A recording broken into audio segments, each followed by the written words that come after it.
At 11:17 a.m., on March 9, 1944, Corporal James DeMarco crouched behind rubble at the base of Hill 137, watching the 6th assault fail in 3 days. Sergeant Michael Torres was leading 8 men up the slope toward a stone wine cellar 30 yards from American lines. The men moved in fire team wedges, rifles ready, spacing correct, professional, disciplined, doomed.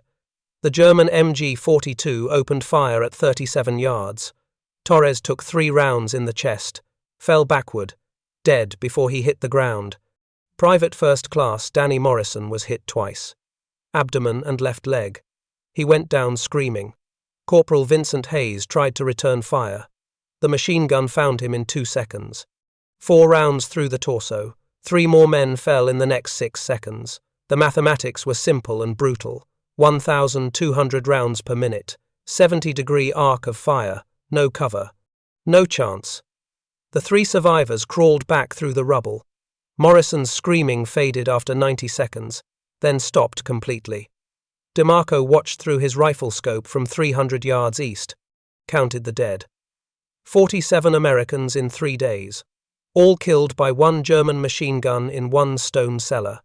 The smell of cordite drifted on the wind, mixed with dust and the copper scent of blood that DeMarco had learned to recognize from 4 months in Italy. The sound of the MG-42 echoed off the hills. That distinctive buzz saw rip, fastest machine gun in the war. The sound American infantry feared most. Torres had been a good man. Boston, 3 kids, survived North Africa and Sicily. Dead in 6 seconds on a hillside in Italy because 1 German gunner sat behind 3 feet of stone. DeMarco wrote in his notebook, 47 dead. Time to stop counting and start calculating. The German machine gun position was perfect. Defensive positions didn't get better than this. The wine cellar sat 30 yards upslope from American lines, stone walls 3 feet thick, centuries old, built to last. The Italians who constructed it in 1860 hadn't known they were building a fortress. They just wanted somewhere cool to store wine. The Germans knew exactly what they had. Single-firing aperture, 18 inches wide, 4 feet above ground level, positioned to cover the only practical approach route. The aperture faced southwest. 225 degrees on a compass.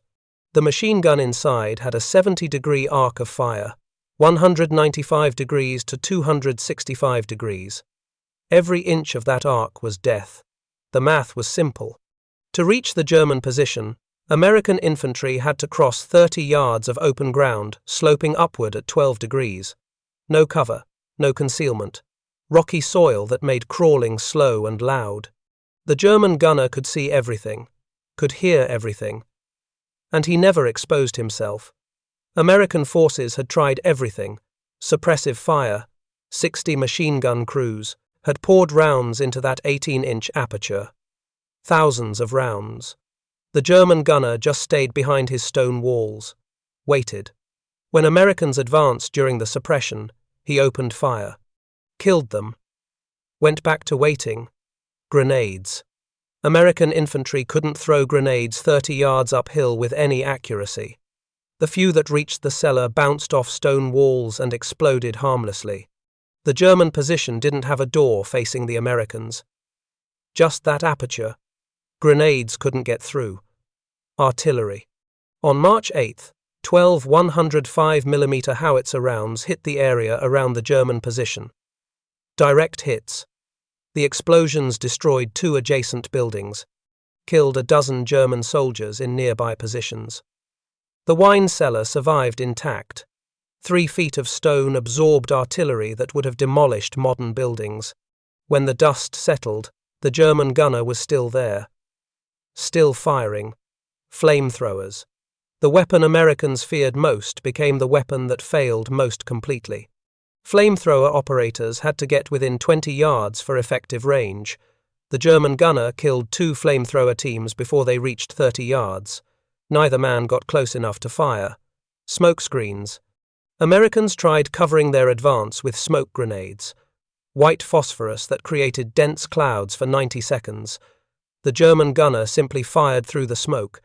traversed his gun back and forth across the known approach route. Didn't need to see targets, just knew where Americans had to be. When the smoke cleared, 6 Americans lay dead in the kill zone. Every tactic failed, every assault died in that 30-yard gap. Battalion command wanted the position neutralized. Intelligence said 12 more identical positions existed along the German defensive line. Stone buildings, narrow apertures, perfect fields of fire. If American forces couldn't solve this problem at Hill 137, the entire spring offensive would fail. March 9, 1944.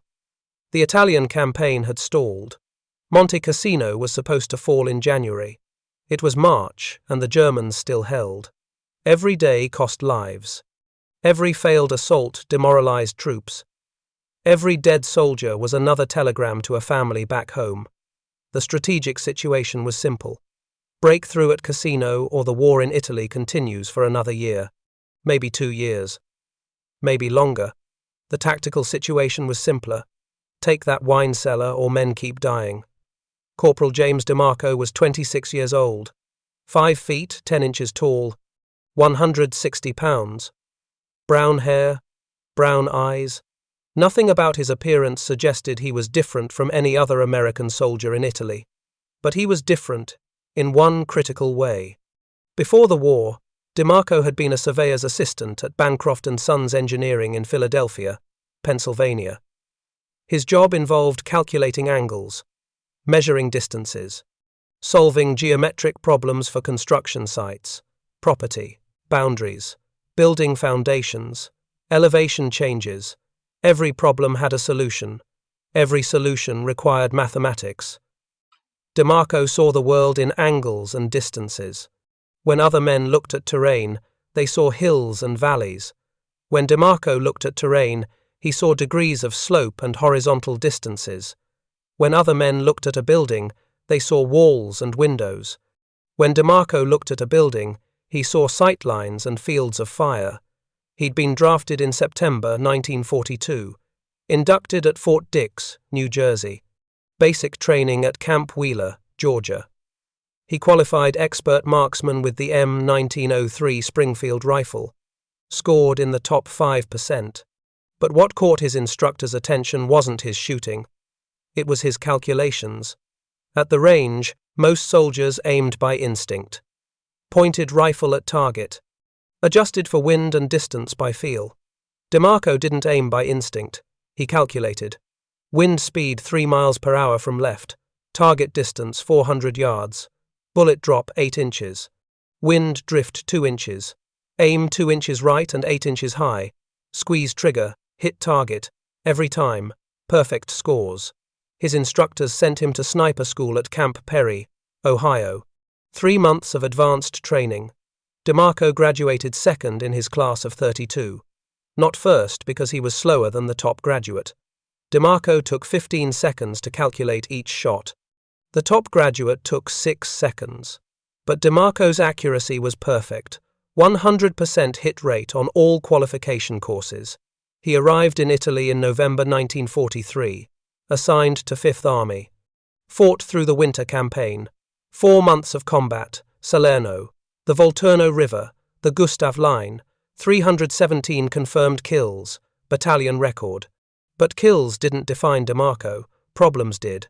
Every target was a problem requiring a solution.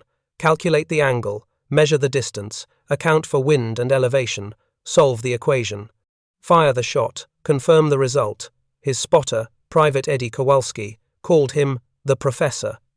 Other snipers in the battalion used the nickname too. Not mockery. Respect. When the Professor took a shot, the target died. When the Professor said a shot was impossible, other snipers believed him. For 6 hours on March 9th, DeMarco lay in rubble 300 yards from the German position. Watching, calculating, drawing diagrams in his notebook. His toolkit included items most snipers didn't carry. A protractor, a mechanical pencil, graph paper, the same tools he'd used as a surveyor in Philadelphia. He measured distances using reference points. That destroyed wall was 40 yards from the German position. That intact building was 60 yards. The German aperture was 4 feet above ground level. The slope was 12 degrees. The aperture faced 225 degrees. The German machine gun's field of fire created a cone of death, 70 degrees wide, starting at 195 degrees and ending at 265 degrees. Any American soldier who entered that cone died. Torres had entered it. Morrison had entered it. 45 others had entered it over 3 days.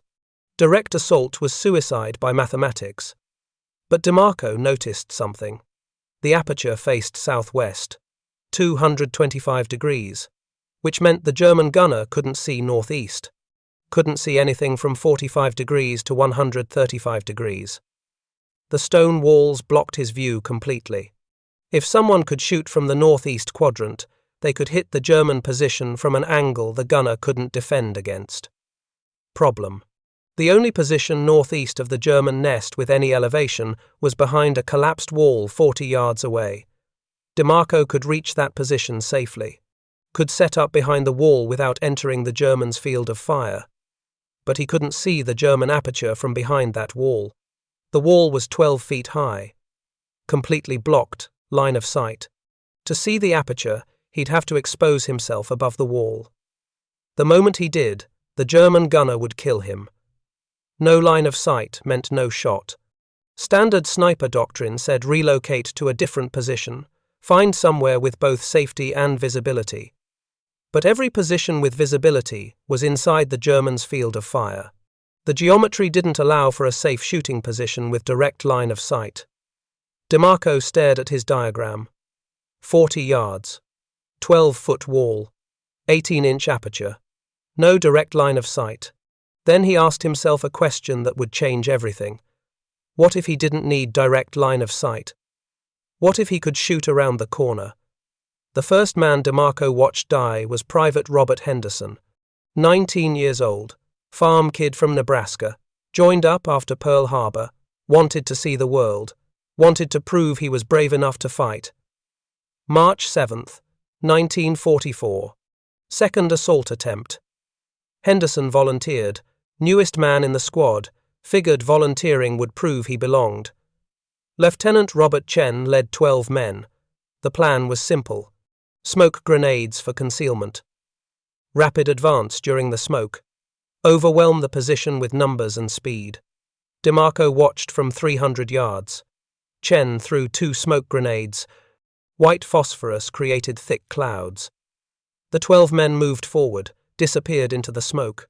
The German gunner waited, didn't waste ammunition firing blind, waited for the smoke to thin. Took 40 seconds. When visibility improved to 15 yards, the German opened fire. Chen was 30 yards from the aperture. Leading his men, first burst caught him in the chest. 3 rounds. He dropped instantly. Henderson was 4th in line. 28 yards from the aperture. He froze. Rookie mistake. You never stop moving in a kill zone. Second burst. Henderson took 2 rounds. Right hip. Left shoulder. The impact spun him around. He fell face first into rocky soil. DeMarco watched, through his scope. Saw Henderson trying to move. Saw him realize his legs wouldn't work. Saw him start crawling with his arms. 3 feet. 4 feet. Then he stopped. Henderson called for help. Voice clear at first, then weaker. He kept calling for 6 minutes. Then his voice got quiet. Then it stopped. DeMarco counted. 12 minutes from when Henderson got hit until he stopped moving. 12 minutes bleeding out on Italian rocks while a German gunner 40 yards away reloaded his weapon. 8 of Chen's 12 men died in that assault. Henderson was one of them. Farm kid from Nebraska who wanted to prove he was brave enough. He was brave enough. Brave just wasn't enough. Sergeant Paul Dombrowski died on March 8th, 32 years old. Chicago.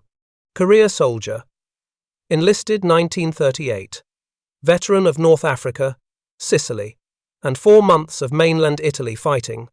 Best squad leader in the company. The kind of sergeant who kept men alive through experience and instinct. Dombrowski planned the 3rd assault attempt. He studied the terrain, identified dead ground, a slight depression that provided concealment for the first 20 yards. If his squad could reach the dead ground, crawl through it, and emerge within 15 yards of the German position, they might get close enough to use grenades. It was a good plan, tactically sound, based on terrain analysis and fire discipline. What Dombrowski didn't know was that the German gunner had memorized that terrain too, had pre-aimed at the point where anyone using the dead ground would have to emerge. Didn't need to search for targets, just needed to wait. Dombrowski led 5 men into the dead ground. They crawled 20 yards in 4 minutes, quiet, professional. Then they reached the emergence point. The German was already firing. Dombrowski took 4 rounds before he could raise his rifle. Legs, abdomen, chest, dead instantly. His body fell backward into the dead ground. 2 other men died trying to pull him out. One got shot reaching for Dombrowski's body. The other got shot trying to drag both bodies back. Dombrowski had survived 18 months of combat, 2 major campaigns, dozens of firefights. He died in 4 seconds because a German machine gunner was good at his job, and the geometry of the position was perfect. Lieutenant James Walsh died on the morning of March 9th, 24 years old, West Point class of 1942. By-the-book officer. Studied German defensive tactics. Planned assaults based on doctrine and fire support. Walsh coordinated with a Sherman tank. The tank would advance to 200 yards, provide covering fire, suppress the German position. Walsh would lead 6 men in a rapid assault during the suppression. The tank got stuck. Terrain too rough. Stopped 200 yards short of effective range. Walsh waited 10 minutes for engineers to free the tank. Germans heard the tank engine. Knew something was coming. Prepared. Walsh decided to continue the assault anyway. 6 men followed him. They advanced during tank fire. The tank's 75mm gun couldn't hit the 18-inch aperture at 200 yards. Rounds impacted around the cellar. Close. Not close enough. The German gunner ignored the tank, focused on the infantry, waited until Walsh reached 40 yards, then opened fire. Walsh took 3 rounds through the head, died instantly. 4 others died within 10 seconds.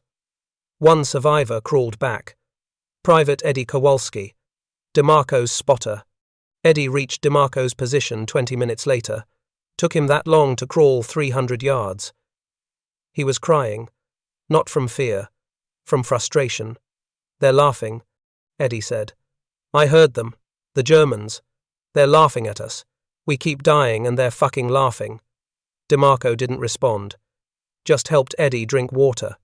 Checked him for wounds. Eddie was fine physically, not fine mentally. Nobody stayed fine after watching their lieutenant's head explode. That afternoon, DeMarco walked through the rubble, looking for something, anything, some tool or material that would solve a problem 47 dead men couldn't solve.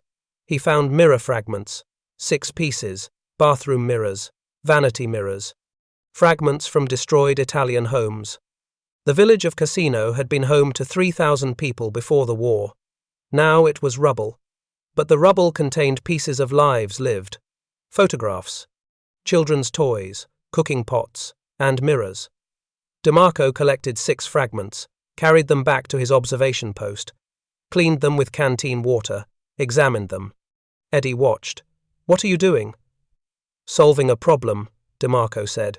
He pulled out his protractor, his graph paper, started drawing angles, calculating reflections. Eddie didn't understand. Not yet. But in 18 hours, Eddie would watch DeMarco do something that violated every sniper doctrine in the US Army manual. Something that physics said should work, but combat experience said was insane. DeMarco was going to shoot around a corner using broken mirrors and mathematics. And if it worked, 47 deaths might finally be enough. DeMarco's observation post was a collapsed building 300 yards east of the German position. 2 walls still standing. Rubble piled 8 feet high. Good cover, good concealment. Clear view of the killing ground where 47 Americans had died. His tools sat arranged on a flat piece of stone. M1903 Springfield rifle. 10 power scope, notebook, mechanical pencil, protractor from his surveyor kit. The protractor was brass, made by Kufel and Esser Company in Hoboken, New Jersey. He'd owned it since 1939, used it to calculate property boundaries in Philadelphia. Now he was using it to calculate how to kill a German machine gunner. 6 hours of mathematics, drawing angles, measuring distances by reference points.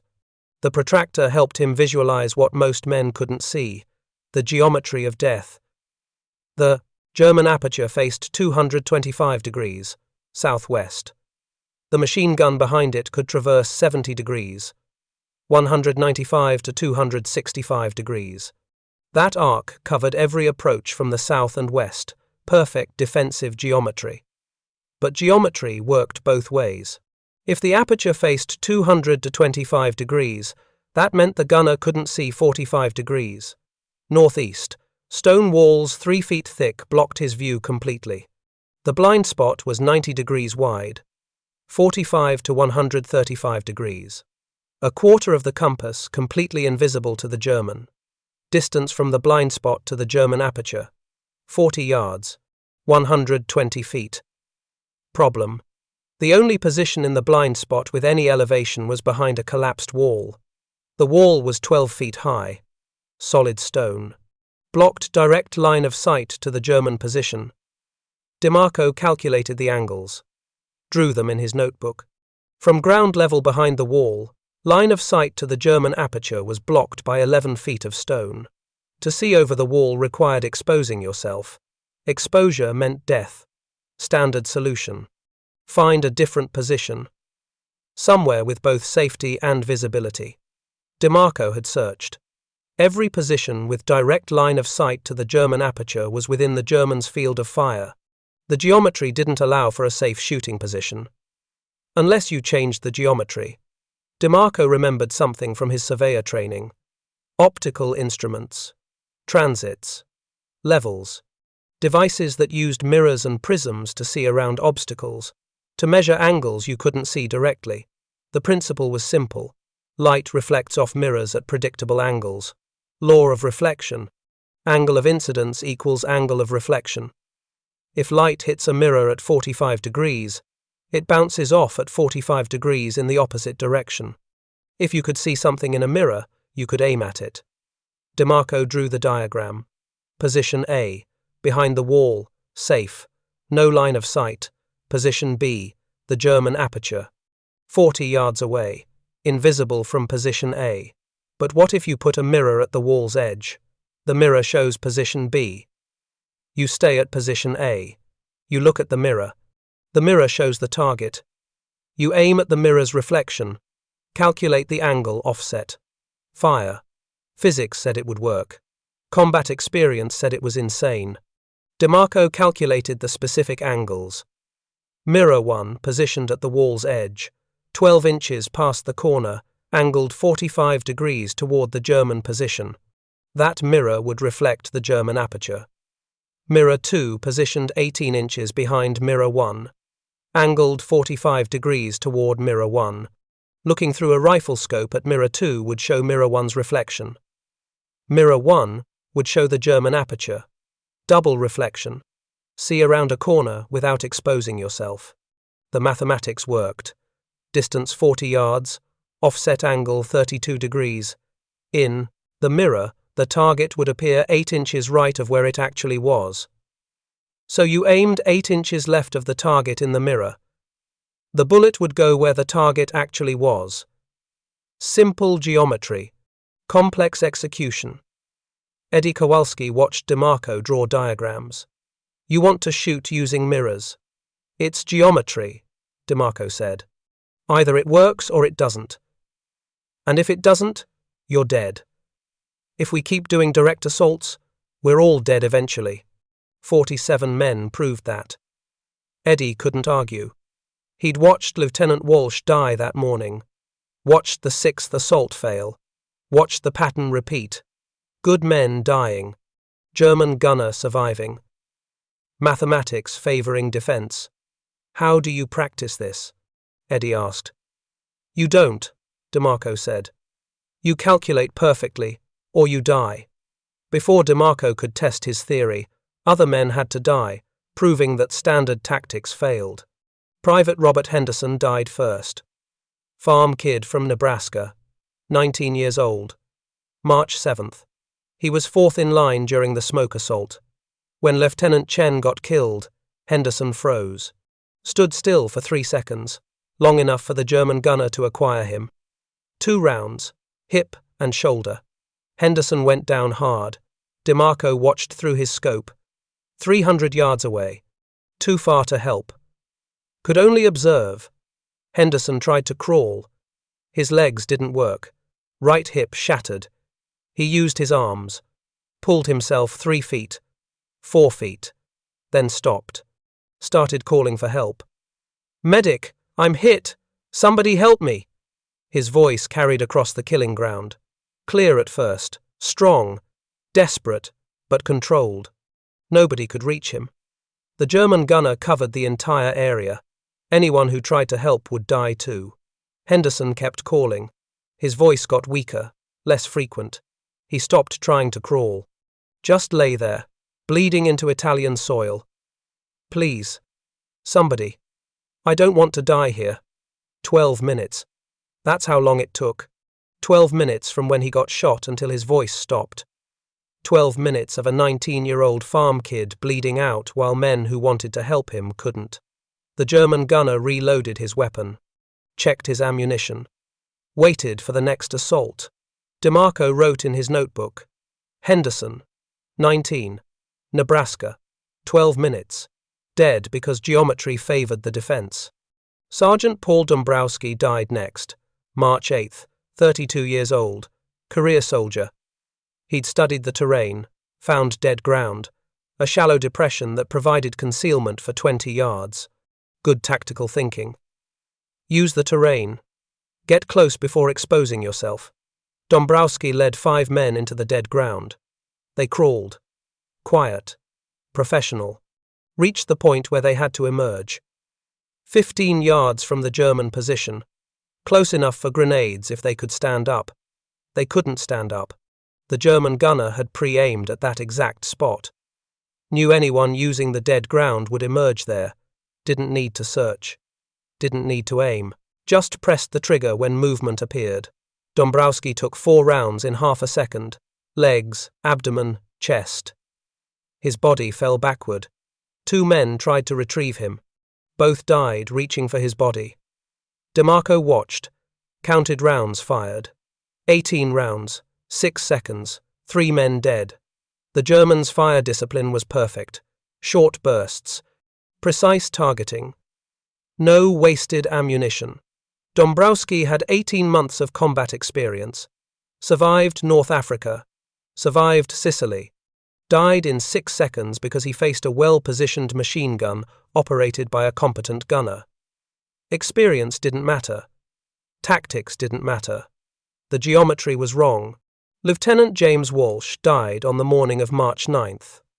West Point graduate. 24 years old. He coordinated with a Sherman tank. Good planning. Use armor for support. Suppress the German position. Assault during suppression. The tank got stuck 200 yards away. Too far for effective suppressive fire. Walsh waited 10 minutes. Decided to assault anyway. 6 men followed him. The tank fired. 75mm shells impacted around the German cellar. Close misses. Stone fragments flew. Dust filled the air. The German gunner ignored the tank. Waited for the infantry. Let them get close. 40 yards. Then opened fire. Walsh took 3 rounds through the head, dead before his body hit the ground. 4 others died in 10 seconds. Eddie Kowalski survived, crawled back, took 20 minutes. When he reached DeMarco's position, he was shaking. "They're laughing," Eddie said. "I heard them. The Germans inside. They're laughing at us." New Americans would keep dying.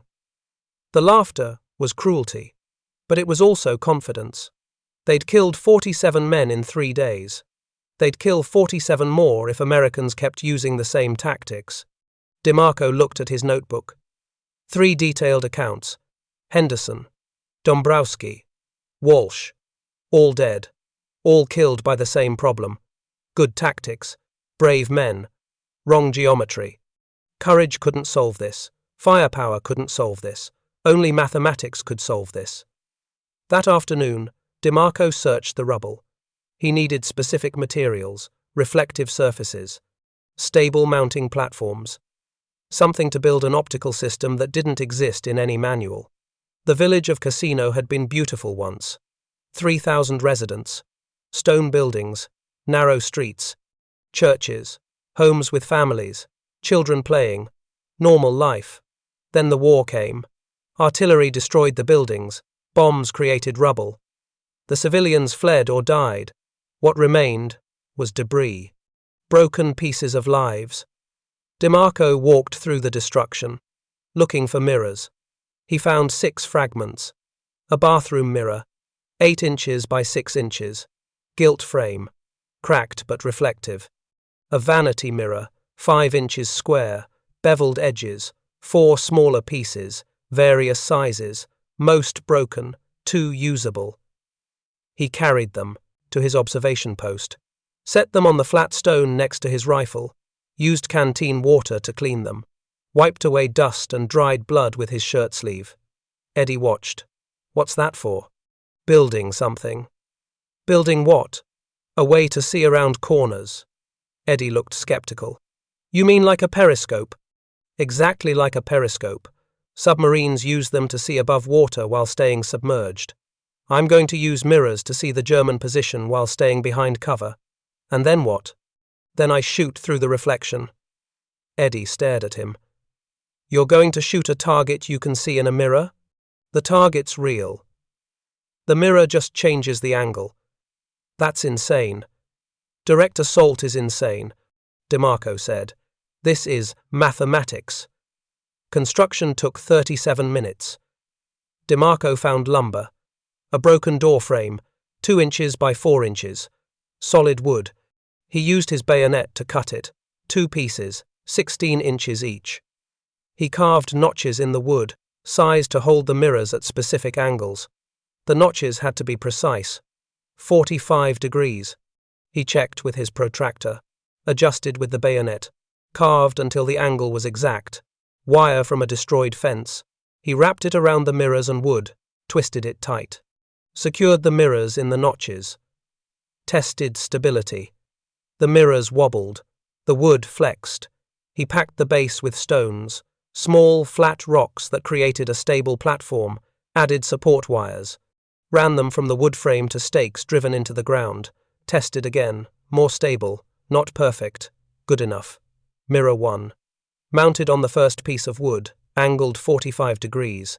This mirror would extend past the wall's edge, would face toward the German position, would show the aperture.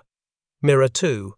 Mounted on the second piece of wood, angled 45 degrees toward mirror 1, positioned 18 inches behind mirror 1. This mirror would reflect mirror 1's image. Looking at mirror 2 through a rifle scope would show mirror 1. Mirror 1 would show the German aperture. Double reflection, indirect line of sight. DeMarco tested the alignment, held mirror 1 at the edge of a stone, positioned mirror 2 behind it, looked at mirror 2, saw mirror 1's reflection, saw what mirror 1 was seeing. The view was distorted, double reflection created slight blur. Colors weren't perfect, but he could see clearly enough. The system worked optically. Whether it worked tactically remained to be tested. Eddie examined the device. Broken mirrors, scrap wood, fence wire. This is what you're betting your life on. I'm betting my life on mathematics, DeMarco said. The mirrors just prove the math. What if the Germans see the mirrors? Then they shoot the mirrors. But they won't see me. I'll be behind the wall. What if you miss? Then they track my muzzle flash and kill me. So you've got one shot. I've always got one shot, DeMarco said. Every sniper has one shot before the enemy reacts. This is different. This is completely different. You're shooting blind using carnival tricks. It's not a carnival trick. It's applied geometry. Surveyors use optical instruments to see around obstacles every day. I'm just adapting the principle for combat. Eddie didn't look convinced. But he'd been DeMarco's spotter for 4 months. He'd watched the professor make 317 kills using mathematics instead of instinct. If anyone could make this work, it was DeMarco. When? Eddie asked. Tomorrow morning. Before they're fully awake, before they expect anything. You need to tell command. I need permission first. DeMarco found Captain Richard Bradley that evening. Company commander. West Point class of 1939. Bradley was studying maps in a ruined farmhouse that served as headquarters. Sir. Corporal DeMarco, requesting permission to attempt an alternative approach to the German machine gun position. Bradley looked up. Alternative approach? We've tried 6 approaches. All failed. What's different about yours? Indirect fire, sir.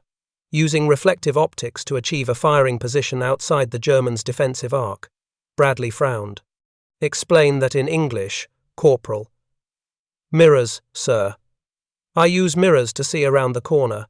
Shoot the German gunner from an angle he can't defend against. Silence. Bradley stared at him. You want to use mirrors? Yes, sir. Like a carnival trick. Like a surveyor's transit, sir. It's the same optical principle.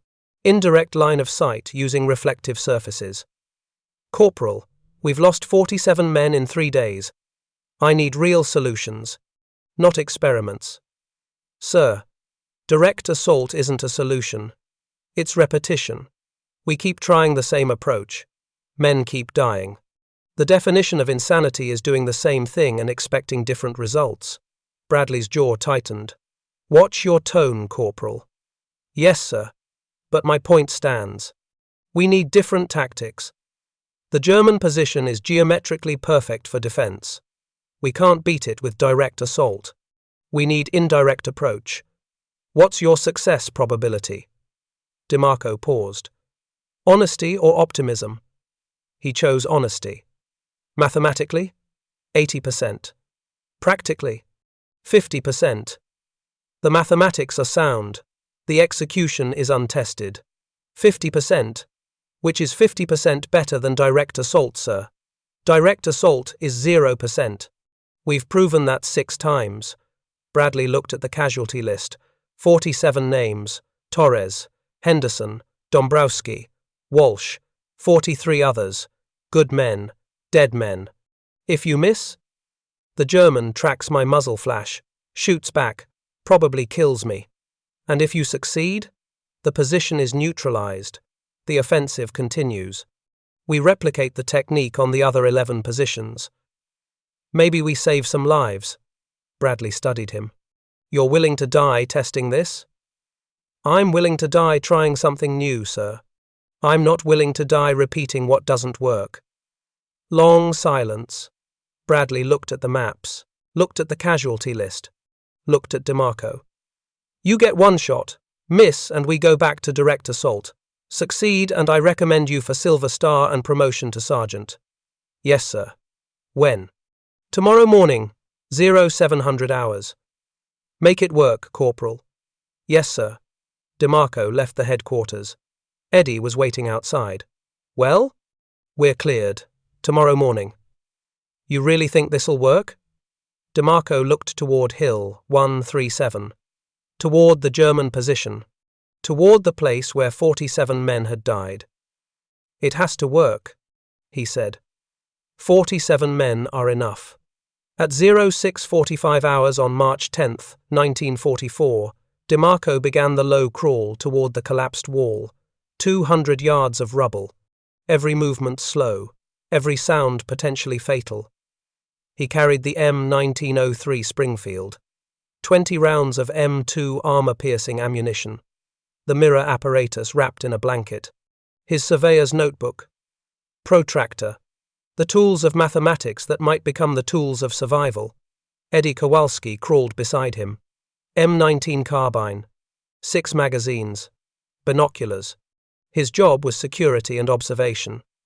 If the shot failed, Eddie would provide covering fire, not enough to save DeMarco, just enough to let him die fighting. The morning was cold. 48 degrees Fahrenheit. Clear sky. Wind from the west at 4 miles per hour. Good conditions. Visibility excellent. Wind negligible at 40 yards. They crawled for 37 minutes. Boots scraping stone, equipment rattling quietly, breathing controlled. The German position was 300 yards away, too far to hear individual sounds, close enough that loud noises would carry. At 07:22, they reached the collapsed wall, 12 feet high, 18 inches thick, stone that had stood for 2 centuries. Now it would serve as cover for something the Italians who built it never imagined. DeMarco checked the position. The wall's orientation was perfect. Ran northwest to southeast. The German aperture was 40 yards southwest. The wall blocked direct line of sight completely. From here, the German gunner couldn't see them, couldn't shoot them, but they couldn't see him either. Eddie set up security, positioned himself 15 feet from DeMarco, facing south, watching for German patrols, watching for any threat except the one they came to eliminate. DeMarco unwrapped the mirror apparatus, 2 pieces of wood, 2 mirrors, fence wire. It looked like something a child would build, fragile, imprecise, desperate. But the mathematics were sound. He cleared a small area behind the wall, removed loose stones, created a stable surface. The mirror system needed solid ground. Any wobble would throw off the angles. Any movement would make the shot impossible. Mirror 1 went first. 16 inches of wood with a 6-inch by 8-inch bathroom mirror secured at 45 degrees. He positioned it at the wall's edge. 12 inches of wood extended past the corner. Exposed. The mirror faced southwest, toward the German position. DeMarco stayed behind cover, reached around the corner, placed the mirror base, packed stones around it, wedged it stable. The mirror was now visible to the Germans if they looked carefully, a small reflective surface at ground level 40 yards away. Would they see it? Unknown. Would they understand what it was? Unlikely. Would they shoot at it? Possibly. He had to work fast.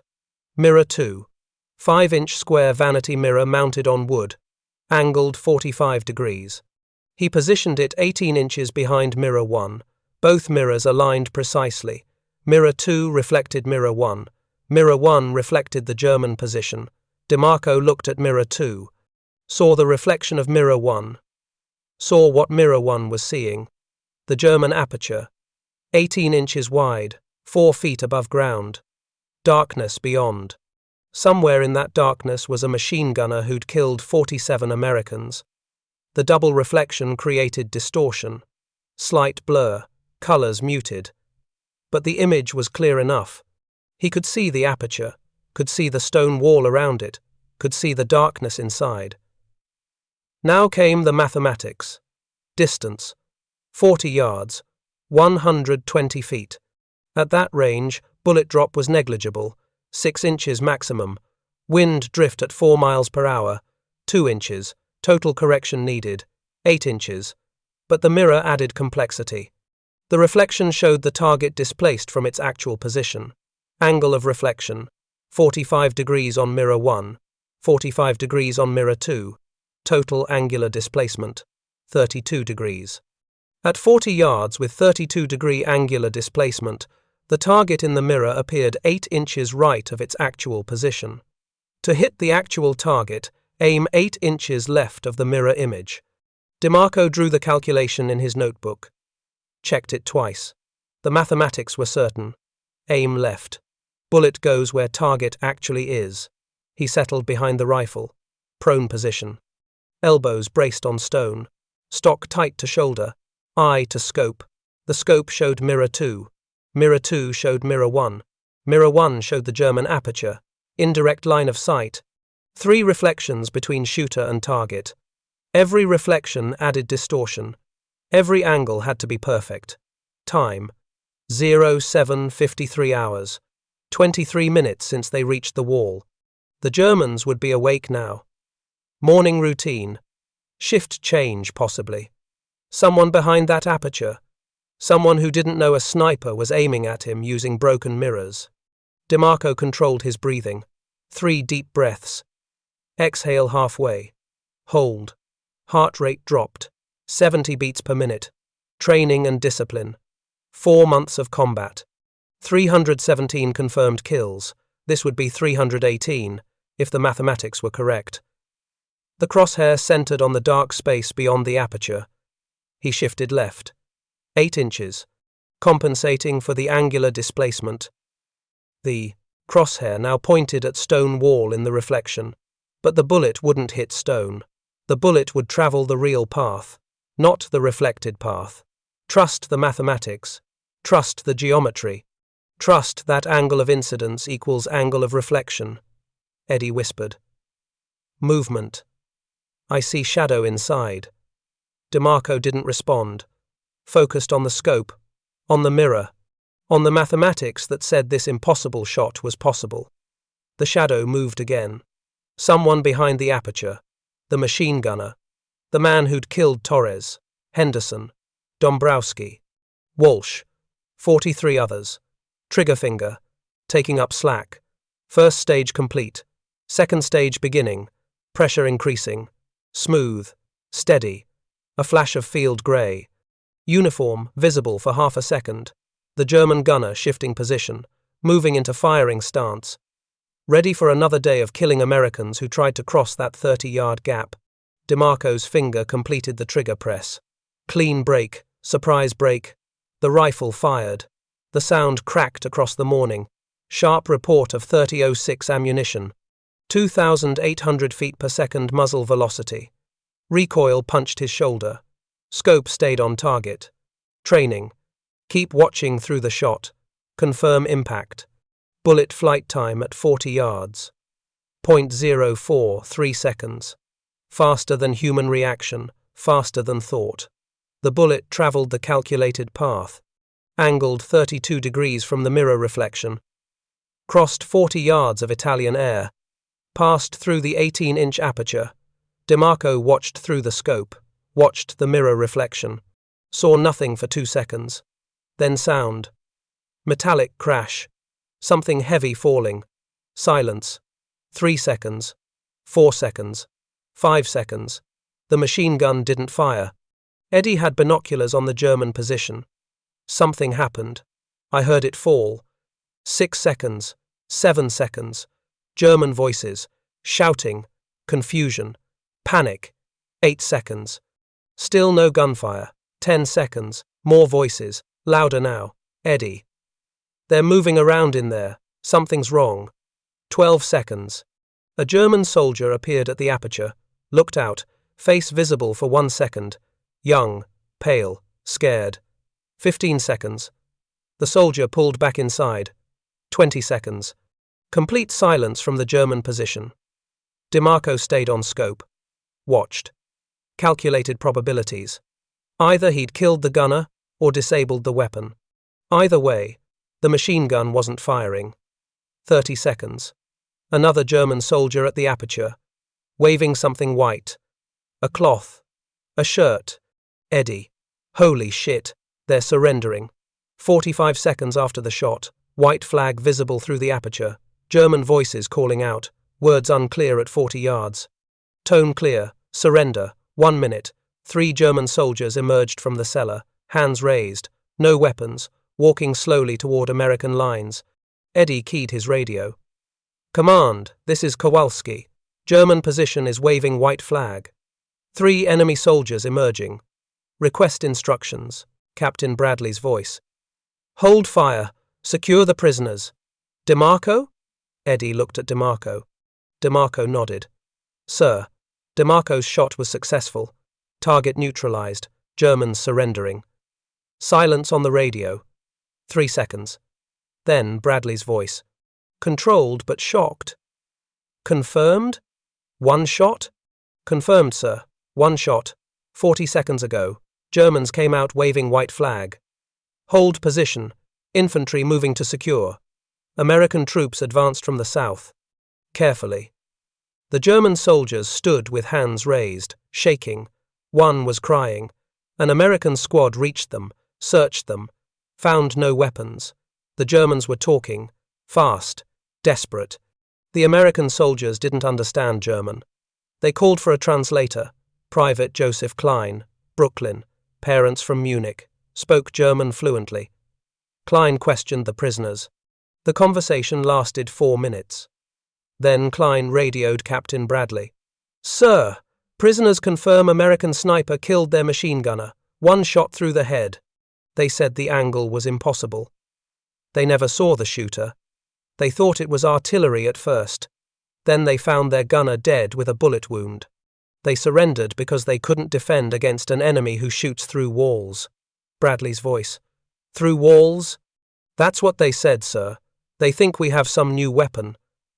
They were terrified. At 08:37 hours, American soldiers entered the German position. The wine cellar. 3 feet of stone. 18-inch aperture. Perfect defensive position. Inside they found Obergefreiter Klaus Richter, 23 years old. Machine gunner. Dead. Single bullet wound. Entry through right temple. Exit through left temple. Instant death. He was still seated behind the MG-42. Hands on the weapon, head slumped forward. He'd been in firing position when the bullet hit him. The MG-42 was functional. Loaded. 3,000 rounds of ammunition remaining. 4 ammunition cans stacked against the wall. The weapon hadn't failed. The position hadn't failed. The gunner had simply died from a shot he never saw coming. On the wall behind the gun position, 43 marks. Tally marks. German count of American casualties. Richter had been keeping score. 43 kills in 3 days. He'd been good at his job, professional, disciplined. The mathematics had been better. American soldiers found something else, a detailed diagram, German fire plan, showing calculated fields of fire, kill zones, dead ground. Richter had studied the terrain as carefully as DeMarco, had pre-aimed at every possible approach, had memorized the geometry of death, but he'd never calculated the geometry of his own blind spot, never imagined someone shooting at him from an angle he couldn't see using mirrors he couldn't detect. Captain Bradley arrived at 0900 hours. Examined the German position. Examined Richter's body. Examined the wound. Walked outside. Looked at the collapsed wall 40 yards northeast. Looked at the angle. He found DeMarco and Eddie at 0920. DeMarco was cleaning his rifle. Routine maintenance. The rifle had fired 1 shot. Standard procedure was to clean it. Bradley stood watching for 30 seconds. Then spoke. "1 shot, Corporal?" "Yes, sir. Through an 18-inch aperture at 40 yards using mirrors." "Yes, sir. 47 Americans died trying to take that position. You killed him with 1 shot using carnival mirrors." "With respect, sir. Using geometry. The mirrors just provided line of sight." Bradley pulled out a cigar. Didn't light it. Just held it. "I owe you an apology. I called it a carnival trick. You called it mathematics. You were right. Thank you, sir. I'm recommending you for Silver Star. Immediate promotion to sergeant. And I need you to teach this technique to every sniper in the battalion. Sir, there are 11 more positions like this along the German line. I know. That's why I need you to teach this. Show 8 snipers how to build that mirror system. Today. We move on the other positions tomorrow." "Yes, sir." Bradley looked at the mirror apparatus. Broken bathroom mirror, scrap wood, fence wire. "This is going in my after-action report. Headquarters won't believe it. But it happened. And it changes everything." That afternoon at 1500 hours, DeMarco briefed 8 snipers. Battalion's best marksmen. Skeptical, curious. They'd heard rumors. 1 shot. Impossible angle. Germans surrendered. DeMarco showed them the mirrors, explained the geometry, drew diagrams, demonstrated the angle calculations. The snipers asked questions. "How do you practice?" "You don't. You calculate perfectly or die." "What's the range limit?" 50 yards maximum. "Setup time?" 30 minutes with materials. "Does it work at night?" "No. Mirrors need light." March 11th. 3 snipers tried the technique on 3 different German positions. Corporal Mike Stevens, Sergeant Bill Crawford, Private Joe Martinez. Stevens succeeded. Killed German machine gunner at 42 yards. Position taken. 0 American casualties. Crawford partially succeeded. Wounded German gunner. Germans retreated. Position abandoned. Martinez failed. Germans detected the mirror reflection. Called artillery. Destroyed the mirror position. Martinez survived. Barely. Success rate. 2 out of 3. Better than direct assault. Better than 47 dead. By March 17, 14 German positions engaged using mirror technique. 11 neutralized, 3 failures, 2 American snipers killed, both from detection and counterfire. Traditional direct assault casualties same period. 43 dead. The mathematics spoke clearly. Mirror technique saved lives. 38 to 41 lives in 1 week. The Germans noticed. Radio intercepts showed confusion. Americans possess new weapon. Shoots around corners. Gunners cannot defend. 1 German message captured March 14. American snipers have developed indirect fire capability using unknown optical devices. Traditional defensive positions compromised. Recommend immediate tactical adjustment. The Germans started adapting.